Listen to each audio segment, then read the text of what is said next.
वेशभूषा बदलली, आमची अडचण नाही. आम्ही आमची संस्कृती बदलली, इथं आमची अडचण आहे. आज तिने सांगेला ही घरची मोम टीव्हीचा रिमोट हातात घेते. काय घेते? टीव्हीचा रिमोट. आता सगळा रिमोट तिच्या हातात आहे बरं का. उठ म्हणलं की उठतो, बस म्हणलं की सगळा रिमोट घरातला कुणाच्या हातात आहे? मॉमच्या. आणि टीव्हीची बटन दाबते सर. संध्याकाळी 7 वाजता मालिका सुरू होतात. त्या मालिका आश्चर्याची गोष्ट आहे 10 शिवाय संपत नाही. आणि या मधल्या काळामध्ये पोरग जरी आलं का नाही, मम्मी मम्मी मला भूक लागते बरं त्या पोराला तिने संध्याची भूक.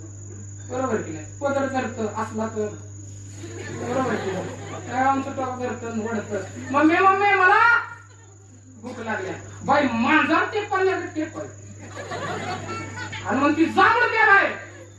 एवढ्या मालिका संपल्याशिवाय घरात यायचं बाला बिहीच सांगितलं.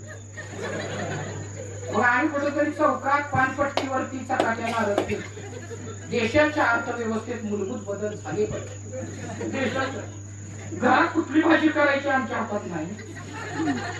करून ती खायला लागतंय आणि करून ती चांगलं म्हणायला लागतंय. तर अवघड आहे. तुम्हाला सांगतो सर, इतकी वाईट अवस्था आहे आज. तिन्ही सांजेला अतिथी देवो भव, आमच्याकडं मातृदेवो भव, पितृदेवो भव, गुरुर देवो भव आणि अतिथी देवो भव ही संस्कृती आहे सर आमची. पाहुण्याला आमच्याकडे देवाचा दर्जा दिला जातो.